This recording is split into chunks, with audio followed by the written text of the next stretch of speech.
Okay, we've got a question from one of our viewers here. It says, I am a 58 years old with $275,000 in a traditional IRA and Roth IRA. In addition, I have $50,000 cash. My house is worth $200,000 and it is paid off. What are my options here for retirement? Can I retire? Okay, it's a great question here. I want to thank this person for leaving the information here. If you have a question about retirement and what it takes to be retired, leave a question in the comments. In this case here, this person has $275,000 in a traditional IRA and Roth IRA. It doesn't give us the breakdown on which one it is. So it's important to understand what the IRA rules are. So let's just look at some basics on IRA rules here. On a traditional IRA, if you take the money out prior to 59.5, there can be a 10% penalty. And of course, you're going to pay taxes on it too. Any amount that you take out of a traditional IRA is going to be taxed. So you understand that. And then at 70.5, there's going to be required distributions. On a Roth IRA, the key factor on that is you want to hold it at least 5 years before you take it out. If you take money out before you're 59.5, you can take the exact amount of money that you put in there. If you take out what your earnings are, then that's going to be taxed. After 59.5, there's no limit as long as you've kept it in there for 5 years. You can take out any amount, earnings plus the amount that you started with. At 59.5 to 70, you need to hold your account for 5 years, and then there's no tax on the earnings. 70.5 and above, 5 years, and there's no tax on the earnings. So with this viewer, it's important to know some of the rules about IRAs. On a traditional IRA, there are some ways to withdraw without a penalty. One would be wait until you're 59.5 and there's no penalty.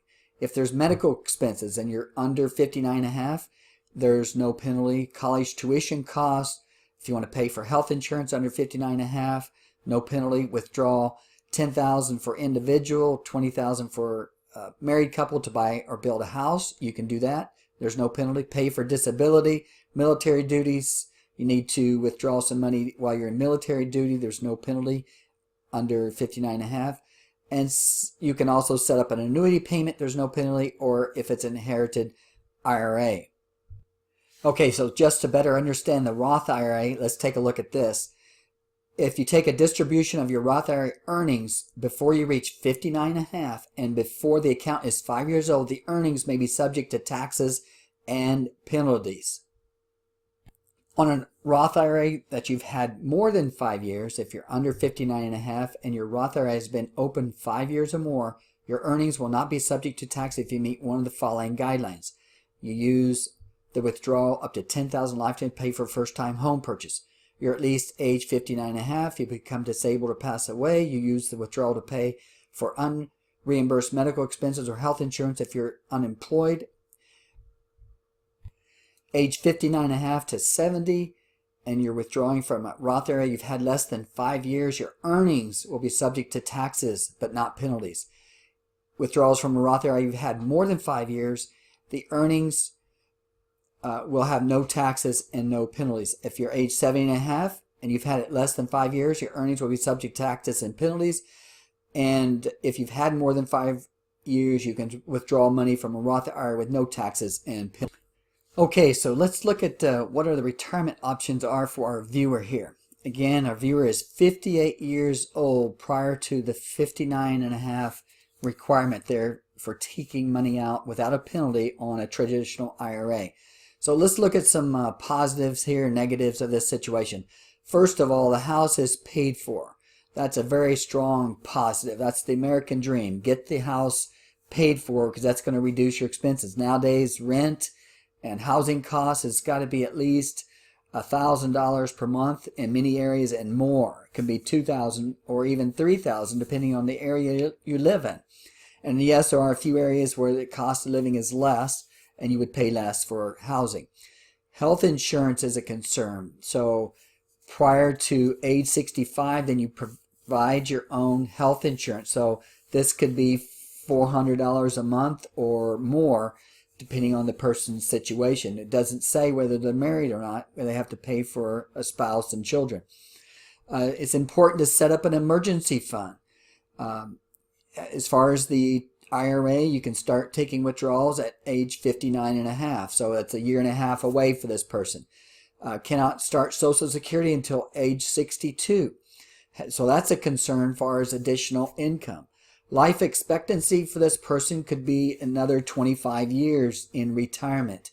Could be more depending on the family history in this particular situation. Could be some taxes on traditional IRA withdrawal if we do it prior to 59 and a half. We went over some of those rules just a minute ago. And this person has $325,000 with 4% taken out annually. That's about $13,000 per year. If you just followed the 4% rule, that's about $1,000 per month.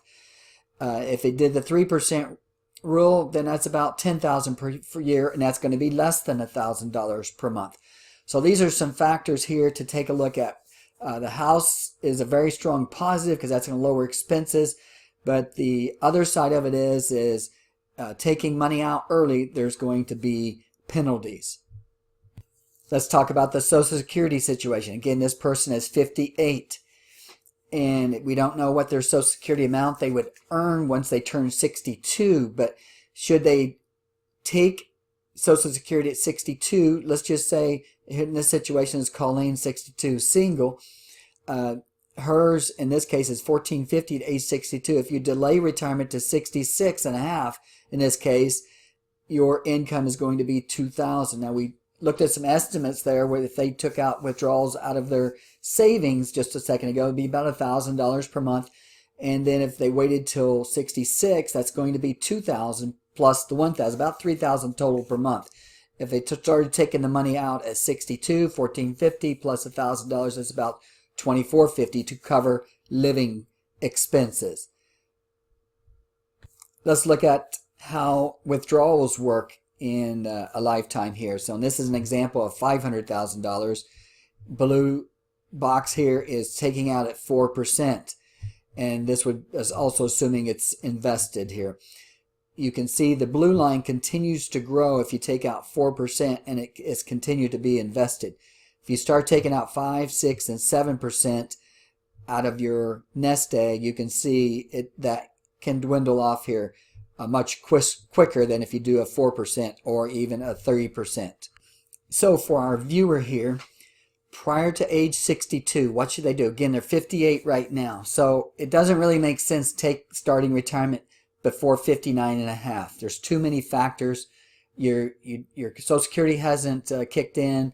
You're going to have possibility of some penalty and taxes on any early withdrawals. Health insurance is a factor. You're going to have to provide your own health insurance. Living expenses, you'll need to control living expenses. And income from withdrawals about $1,000 per month.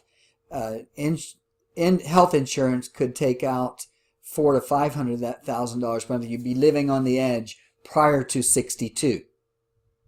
From age 62 to 65, is this a good time for this person to retire? Well, the insurance cost is still going to be a factor. Medicare doesn't kick in until 65.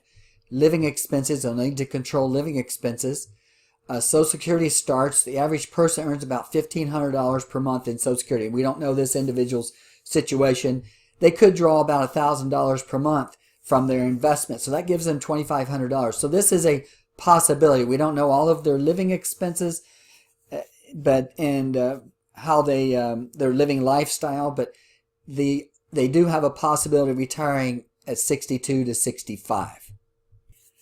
Age 65 to 7, your Medicare is going to be eligible for that. That would help them on the insurance cost. Living expenses, still, you want to manage those in retirement. Social Security increases if they wait till 65 versus 62.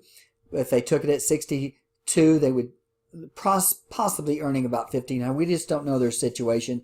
And income from withdrawals will be $1,000. So it's a very doable situation between 65 and 70. And I wanted to back up and just cover the emergency fund. Even though the house is paid for, and let's say that person continues to live there for the next 25 years, you're still going to need a roof replaced perhaps. The house may need to be painted. There could be some plumbing issues. You may have to do some work inside the house. So it's so important to have extra money in an emergency fund. Too many people figure their expenses for retirement without an emergency fund, but things do happen, as we all aware.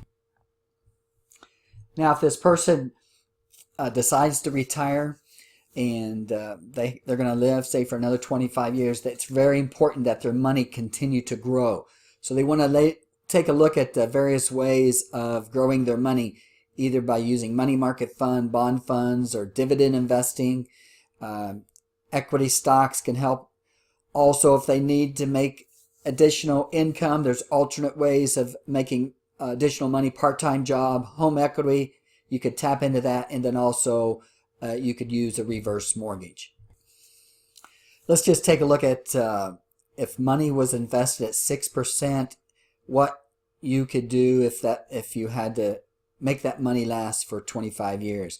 So if a person had $300,000 and it was growing at 6%, that's $23,000 per year that you could tap out of that money on a regular basis, assuming, of course, it grows at 6% over 25 years. So how would you get that 6%? By the way, these graphics here from Fidelity.com.